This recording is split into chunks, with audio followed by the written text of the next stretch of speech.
الحمد لله رب العالمين والعاقبة للمتقين والصلاة والسلام على رسوله الكريم. Барлық мақтау әлемдердің Раббысы Алла Тағалаға тән. Алла Тағаланы мақтаймыз, одан жәрдем сұраймыз, оған тәубамен ораламыз. Алла Тағаланың игілігін, сәлемін, берекесін ардақты да асыл сүйікті пайғамбарымыз Мұхаммед Мұстафа саллаллаху алейхи уассаламға нәсіп болуын сұраймыз. Құрметті жақсылар, құрметті мұхтарам жамағат, Алла Тағала баршаларыңыздың жасаған дұға тілектеріңізді, оқыған құрандарыңызды, жасаған құлшылық ғибадаттарымызды Алла Тағала қабылдыққа жазып, күнәларымыздың кешірілуін нәсіп етсін иншалла. Алла Тағала баршаларымызға білімге деген құштарлық нәсіп етсін. Өйткені біздің аталарымыз айтып кеткен, оқу білім бұлағы дейді. Оқу білім бұлағы дейді. Яғни білім деген өз бұлақ сияқты нәрсе болса, бұлақ. Сол бұлақтан ішкіңіз келеді әркім. Мысалға, бұлақтан ішкісі келеді, таза бұлақтан ішкісі келеді әркім. Сол бұлақтан ішкісі келген адам бірінші оқу керек екен, да? Оқу керек. Көрдіңіз ба? Оқу керек. Яғни ең бірінші түскен Құранның аяты қандай аят? Иқра. Оқу керек. Көрдіңіз ба? Яғни кітапты оқымасаңыз, сіз жаңағындай білімнің сусын іше алмайсыз. Білімнің бұлағынан іше алмайсыз. Соны айтады. Оқу білім бұлағы дейді. Көрдіңіз ба? Оқыған кезінде ғана сіз білімнен сусындайсыз. Білімнің сусынын, білімнің бұлағын ішесіз. Білім өмір шырағы дейді. Білім өмір шырағы дейді. Оқу білім бұлағы, білім өмір шырағы дейді. Көрдіңіз ба? Бабаларымыз сөйтіп айтып кеткен. Яғни өмірдің шырақ жанып тұр ғой қазір. Яғни кімде білім болса, өміріне, өмір дегенде кәдімгі жүретін жолына. Осылай жанып білім шырақ болып жанып тұрады. Көрдіңіз ба? Оны жаңа неше түрлі адасудан, күнәлі істерден, неше түрлі теріс жаңағындай ақида, сенім, соның барлығынан білім негізінде ол өзін өзі қорғайды, Алланың қалауымен. Егер білім болмаса, онда ол жаңағы жәннатқа баратын жол қиындайды. Білім болмаса, жәннатқа баратын жол қиындайды. Өмір сүру де қиындайды. Білім болмағаннан кейін, мысалға, қарапайым бір элементарный бір сұрақтардың шешімін білмейді. Мысалға, қазір көп семьяда болатын проблема отбасылық, ерлі зайыптылардың арасындағы фиқтағы талақ деген мәселе бар ғой. Талақ мәселесі. Ол енді элементарный нәрсе емес, бірақ ол үлкен нәрсе, ол үлкен фиқтың білімі ол кәдімгі. Ол талақтың өзі фиқ бойынша бөлінеді. Талақ бәйін бәйнунатан сұғра, талақул бәйін бәйнунатан күбра, талақ рижаи деп бұл неше түрлер бөлінеді да оны фиқта. Қайтарылатын талақ, қайтарылмайтын талақ. Ол соның барлығы фиқта қарастырылған. Соны айту, бірақ бізде не істейді? Талақ деген нәрсені жаттап алған ғой. Талақ деген нәрсеге құмар ғой соған. Сол нәрсені айтса, бүкіл проблема шешілетін сияқты. Осы жақын күннің өзінде бір-екі кісі сұрақ қойды да. Біреусі келіп, жұма намазынан кейін баласын алып келіп, бола ма, қайтадан жарасу керек еді, қайтадан қайтарып алайын деп жатыр. Келінге осындай сөз айтып қойған екен деп. Баласы қасында тұр. Айттың ба десем, айттым дейді. Не үшін айтқанын, қандай мақсатта айтқанын, не қылып айтқанын білмейді, бірақ айтып жіберген. Бірақ енді есіне келіп, енді өкініп, қайтадан қайтарып алғысы келіп тұр да. Құранда Алла Субхана Тағала осы талаққа байланысты аятта талақ деген сүре бар, жаңа талақ деген арнайы сүре бар. Сол жерде басынан аяғына дейін сол талақты баяндайды Алла Тағала. Қалай болады, қай кезде дұрыс болады, қай кезде дұрыс болмайды. Сол жерде Алла Тағала келтіреді, және Бақара сүресінде де келеді талаққа байланысты. Ол бір сүреде емес, біраз жерде келеді да, ол маңызды болған үшін. Сонда осы талақ туралы айтып келеді да, «Уәлә тәттәхиду аятиллахи һузуа» дейді. Алланың аятын, Алланың шариғатын сайқы мазаққа айландырмаңдар дейді. Не деген сөз? Талақ бердім, қайтадан қайтарып алам. Талақ бердім, қайтарып алам деген нәрсе жоқ ол. Ойнамай, білмей айтып қойыппын деген нәрсе. Мысалға, үш нәрсе, фиқ бойынша, үш нәрсе әзілдеп айтса да, ойнап айтса да, қалай айтса да, ол негізі не болып есептеледі. Айтпайды ол. Мысалға біріншісі талақ. Талақсың деп сен әзілдеп айтсаң да түсіп кете береді. Білдіңіз ба соны біреу. Сосын екіншісі және біреудің кезінде болды, құл иеленушілік заманда. Құлы бар, бол сен азатсың деп айтасың, азат еттім сен деп. Өтіріктен немесе ойнап айтса да, ол азат болып есептеледі. Білдіңіз ба? Сол сияқты нәрседе айтайын дегенім, жаңағы білімге оралайықшы. Сол элементарный, қарапайым нәрселерді білмегеннен кейін өмірі қиындай береді, өзіне жаңағы проблеманың бәрін жинап алады да, сосын тупикке тіреліп қалғаннан кейін шығатын жол жоқ, анаған тіреліп сөйтіп қиналып қалады да. Ал енді егер білім болса, мысалға шариғи білім бұл жерде, көрдіңіз ба? Шариғи білім.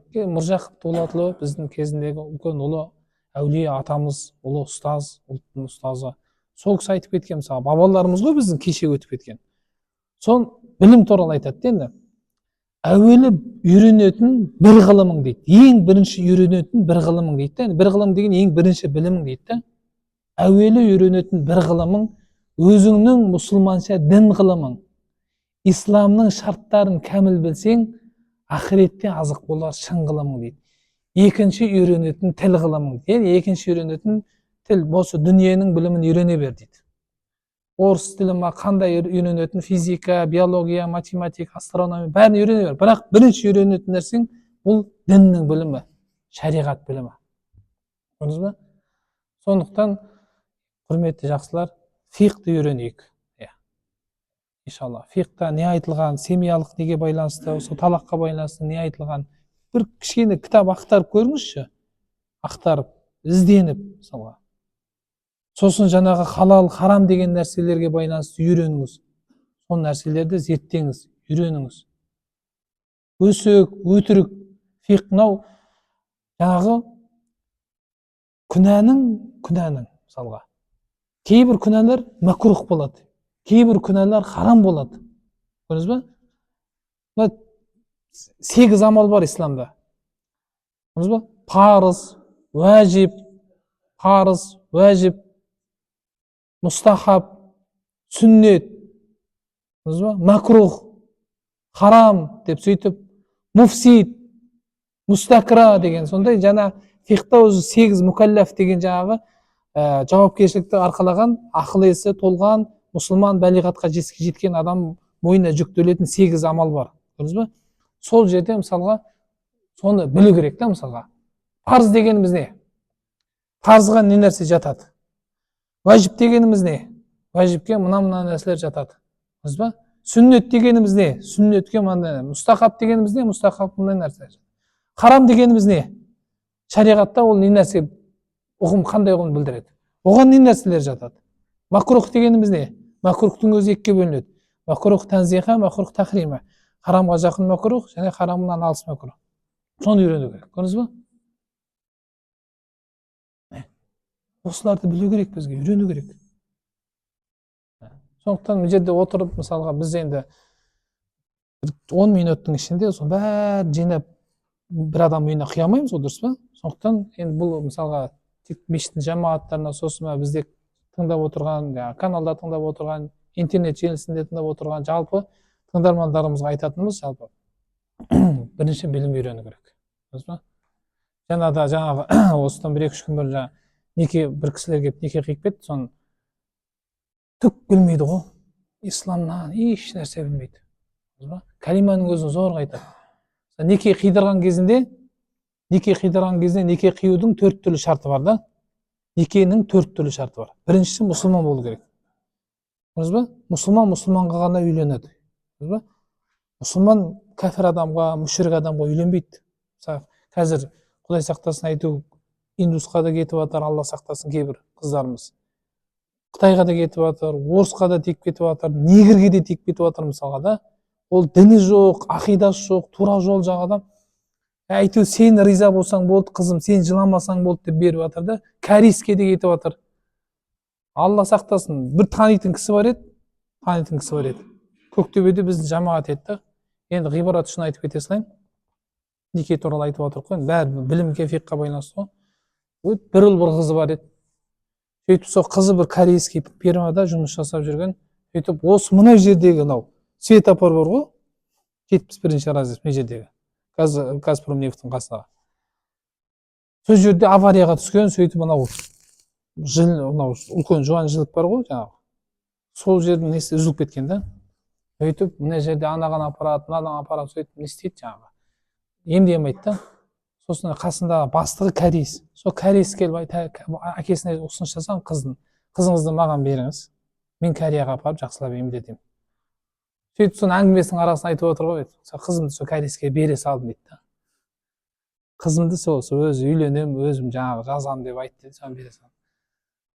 Қалай деймін ғой, ол бір сен қанша жыл өсірдің соны, сен мұсылманның қызы ғой, сенің қызың ғой, сонда сен қалай сен бересің деп айтып жатырмын да. Ол діні жоқ, ақидасы жоқ, тура жол жоқ, қалай сен бересің? Сонда дедім ғой, ақид, тура жол, білім деген нәрсе, құндылық деген нәрсе болмағасын қиын екен ғой. Бірінші мұсылман болу керек, некенің шарты.